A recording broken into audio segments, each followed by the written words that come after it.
ஒரு காலத்துல பைபிளை வச்சு சூரிய மைய கோட்பாட்டை எதிர்த்தீங்க. ஆனா இன்னைக்கு பைபிள் அறிவியல் புத்தகம் இல்லைன்னு சமாளிக்கிறீங்க.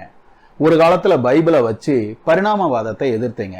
ஆனா இன்னைக்கு கடவுள் தன்னுடைய படைப்புக்கு பரிணாமத்தை பயன்படுத்திருக்கலாம்னு சமாளிக்கிறீங்க. அறிவியல் கண்டுபிடிப்புகளை எல்லாம் உங்களுக்கு சாதகமா பயன்படுத்திக்கிறதும் இல்லாம அறிவியல் முன்னேற முன்னேற உங்க நிலைப்பாடுகளையும் மாத்திக்கிட்டே இருக்கீங்களே, இது ஒரு அசிங்கமான சந்தர்ப்பவாதம் இல்லையா அப்படின்னு சில நாத்திகர்கள் கொதிக்கிறாங்க. இந்த குற்றச்சாட்டு எவ்வளவு சிறுபிள்ளத்தனமானது அப்படிங்கிறத விட்டுருவோம். நேத்து சொன்னதை எல்லாம் இன்னைக்கு மாத்திக்கிற அறிவியல்ங்கிற மண்குதிரைய நம்பி ஆத்துல இறங்குற ஒரு கிறிஸ்தவனை நான் மடையன்னு தான் சொல்லுவேன் அப்படிங்கிறதையும் விட்டுருவோம்.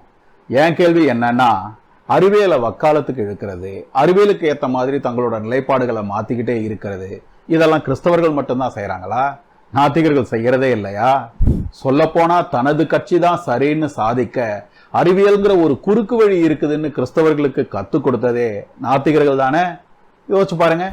பிரபஞ்சத்துக்கு தொடக்கம்னு ஒண்ணு இருந்தா அதை தொடங்கியவர் இருக்கத்தானே வேணும் அப்படின்னு கிறிஸ்தவர்கள் வாதாடிய காலத்துல அரிஸ்டாட்டில் கூட சேர்ந்து இந்த பிரபஞ்சத்துக்கு தொடக்கமே இல்லைன்னு வாதாடிக்கிட்டு இருந்தீங்க.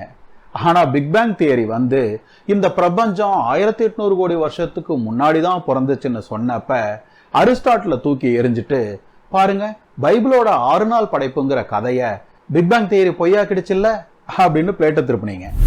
ஆனா அதுல நிலையா நின்னீங்களா? பிரபஞ்சம் பிக் பேங்ல தான் தொடங்குனுச்சு சரி, ஆனா அதை தொடங்குனது யாருன்னு கேட்டதும் ஆசிலேட்டிங் யூனிவர்ஸ் தியரியை பிடிச்சுக்கிட்டு பிரபஞ்சம் சுருங்கி சுருங்கி விரிஞ்சுக்கிட்டே இருக்கு, அதனால அதுக்கு தொடக்கமே இல்லைன்னு திரும்பவும் அரிஸ்டாட்டில் பக்கம் ஓடுனீங்க. ஆனா அதுலயாவது நிலையா நின்னீங்களா? பிரபஞ்சம் சுருங்கி சுருங்கி விரிஞ்சாலுமே தெர்மோடைனமிக்ஸ் படி அதுக்கு ஒரு தொடக்கம் இருந்தாகணும் அப்படின்னு விஞ்ஞானிகள் சொன்னதும் ஆசிலேட்டிங் யூனிவர்ஸ் தியரியை அப்படியே தூக்கி கடாசிட்டு இப்ப மல்டிவர்ஸ் தியரியை பிடிச்சுக்கிட்டு பிரபஞ்சத்துக்கு தொடக்கம் இருக்குதான், ஆனா கோடானு கோடி பிரபஞ்சங்கள்ல ஒண்ணுதான் நம்ம பிரபஞ்சம் அப்படின்னு இப்ப அப்படியே ஒரு யூட்டர்ன் போட்டிருக்கீங்க.